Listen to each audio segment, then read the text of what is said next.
Ven, Espíritu Santo, llena los corazones de tus fieles y enciende en ellos el fuego de tu amor.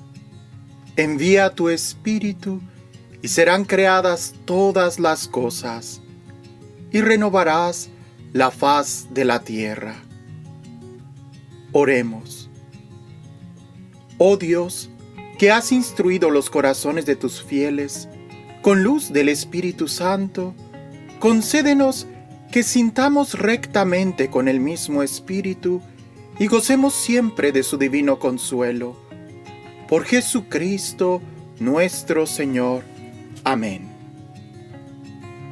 Número 823 del Catecismo de la Iglesia Católica. La Iglesia es santa. La fe confiesa que la Iglesia no puede dejar de ser santa. En efecto, Cristo, el Hijo de Dios, a quien con el Padre y con el Espíritu se proclama Él solo santo, amó a su Iglesia como a su esposa. Él se entregó por ella para santificarla. La unió a sí mismo como su propio cuerpo y la llenó del don del Espíritu Santo para gloria de Dios. La Iglesia es, pues, el pueblo santo de Dios, y para sus miembros son llamados santos. La Iglesia, unida a Cristo, está santificada por Él, y por Él y en Él, ella también ha sido hecha santificadora. Todas las obras de la Iglesia se esfuerzan en conseguir la santificación de los hombres en Cristo y la glorificación de Dios. En la Iglesia es donde está depositada la plenitud total de los medios de salvación. Es en ella donde conseguimos la santidad por la gracia de Dios. La Iglesia, en efecto, ya en la tierra se caracteriza por una verdadera santidad, aunque todavía imperfecta. En sus miembros, la santidad perfecta está todavía por alcanzar. Todos los cristianos, de cualquier estado o condición, están llamados cada uno por su propio camino a la perfección de la santidad, cuyo modelo es el mismo Padre. La caridad es el alma de la santidad a la que todos están llamados. Dirige todos los medios de santificación, los informa y los lleva a su fin. Comprendí que si la Iglesia tenía un cuerpo compuesto por diferentes miembros, el más necesario, el más noble de todos, no le faltaba. Comprendí que la Iglesia tenía un corazón y que este corazón estaba ardiendo de amor. Comprendí que el amor solo hacía obrar a los miembros de la Iglesia, que si el amor llegara a apagarse, los apóstoles ya no anunciarían el Evangelio. Los mártires rehusarían verter su sangre. Comprendí que el amor encerraba todas las vocaciones, que el amor era todo, que acababa todos los tiempos y todos los lugares, en una palabra, que es eterno. Mientras que Cristo, santo, inocente, sin mancha, no conoció el pecado, sino que vino solamente a expiar los pecados del pueblo, la Iglesia, abrazando en su seno a los pecadores, es a la vez santa y siempre necesitada de purificación y buscar sin cesar la conversión y la renovación. Todos los miembros de la Iglesia, incluso sus ministros, deben reconocerse pecadores.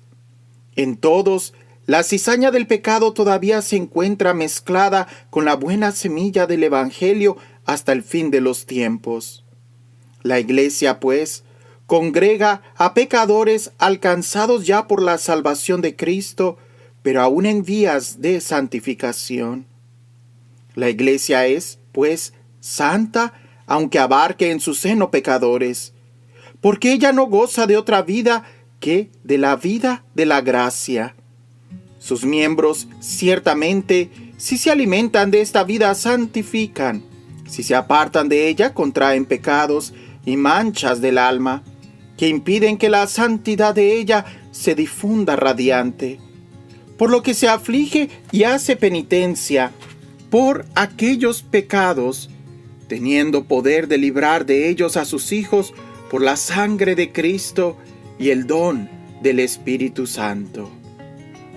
Al canonizar a ciertos fieles, es decir, al proclamar solemnemente que esos fieles han practicado heroicamente las virtudes y han vivido en la fidelidad a la gracia de Dios, la Iglesia reconoce el poder del Espíritu de Santidad que está en ella y sostiene la esperanza de los fieles, proponiendo a los santos como modelos e intercesores. Los santos y las santas han sido siempre fuente y origen de renovación en las circunstancias más difíciles de la historia de la Iglesia.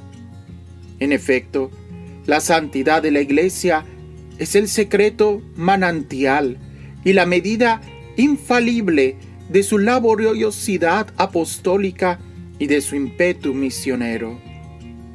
La Iglesia en la Santísima Virgen llegó ya a la perfección sin mancha ni arruga. En cambio, los creyentes se esfuerzan todavía en vencer el pecado para crecer en la santidad. Por eso dirigen sus ojos a María. En ella, la Iglesia es ya enteramente santa. Mientras más medito yo sobre este aspecto de que la Iglesia es santa, pues sí, en cierta manera, muchas veces hemos dicho, es santa porque su fundador es santo y es pecadora porque sus miembros son pecadores. Sí, ciertamente. Pero habría que profundizar más en esta dimensión. Aún así, sus miembros, que se reconocen pecadores por la debilidad que tienen, por la concupiscencia, por la cizaña que hay en la raza humana, aún en ellos también está de una manera muy presente y operante la santidad de su fundador, porque es Él el que nos ha santificado. De tal manera que cuando decimos que la Iglesia es santa, no nos referimos únicamente a Jesús, sino también a la obra que Jesús ha hecho en cada uno de nosotros al santificarnos, al lavarnos, al purificarnos y al concedernos su Espíritu, que es el que se mueve en nosotros. Sí, yo creo que indudablemente cada uno de nosotros reconoce que también la realidad del pecado está en nuestra vida diaria, pero también tenemos que reconocer que la realidad de la gracia, que la realidad de la presencia del Espíritu Santo, de la sangre que Jesús derramó por nosotros en la cruz de su amor, es también una realidad fuerte en nosotros.